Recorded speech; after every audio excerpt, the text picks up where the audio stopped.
Like at one point I was paying for like the nail girl to come to my house, the masseuse to come to my house. And I was like, ooh, I really like this. Because then I don't have to get in my car at all to go to all my appointments. This is technically like an assistant. This is like the fee I would pay them. But there is a dark side, I think, to paying for convenience. Sometimes it feels like somebody's getting ripped off, right? Like if this is too cheap to be convenient for me, like maybe... Like I never think about that. No. I'm so bad. I think about that What sometimes. do you think about? Like the person's not getting paid well or something? Yeah, like the food delivery stuff. Oh, man.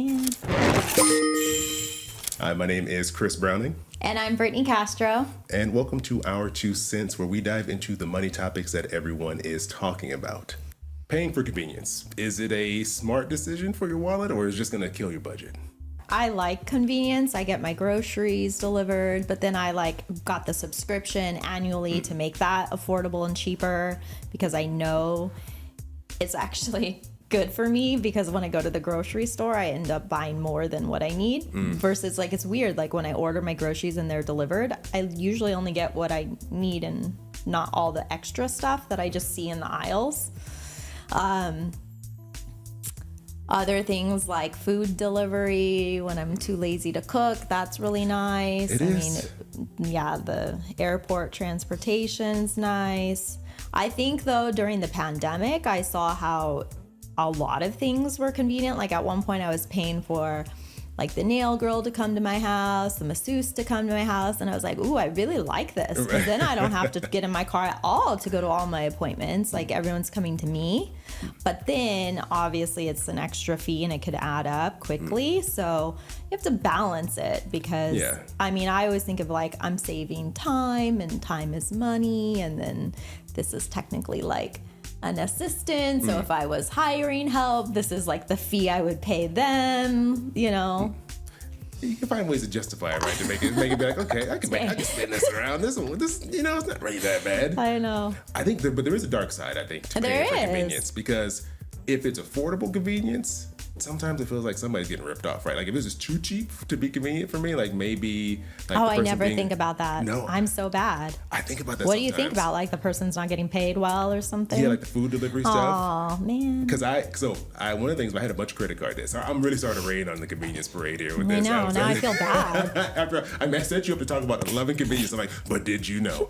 But I did food delivery for like, I don't know, 6 months when I was trying to pay off my debt when I was younger.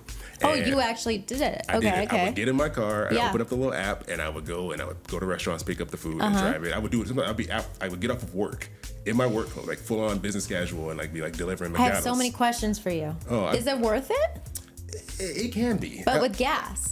I would say I still made some money. I didn't it wasn't life changing. And then what happens if they don't tip you? Oh, I wouldn't get tipped all the time. That was very common. So then how do you get money? They pay you a fee for the delivery, and then the tip is like, sometimes a tip is more than the fee I would even get for it. And, so many times, I'm a grown man bringing a cheeseburger to a 12-year-old, and he's like, thanks, 0 tip, boom, and I'm out. I'm like, okay, well, that was humbling. But, Yeah, that's very humbling. I've always wondered the actual numbers, because I do think about that. Like, how much could they possibly be making that made it this, but you said a little bit, enough to keep it for 6 months at least as like a side gig. But I think it was hard to do long term. That's what I would say. And I think it's one of the things with these convenience services, sometimes the people working them, like you're getting the pay it's okay. It's okay. And it can be, and it's so tip reliant. Yeah. And then as me as a consumer, I'm always like, I'm already paying for this service and now I'm leaving a tip on top of it. So you're like these two competing sides. People are like, they need the tip, but you're like, I've already paid for so much stuff already. You don't want to add a tip on top of this. And so that's like the one side of the convenience that I find that it's sometimes hard.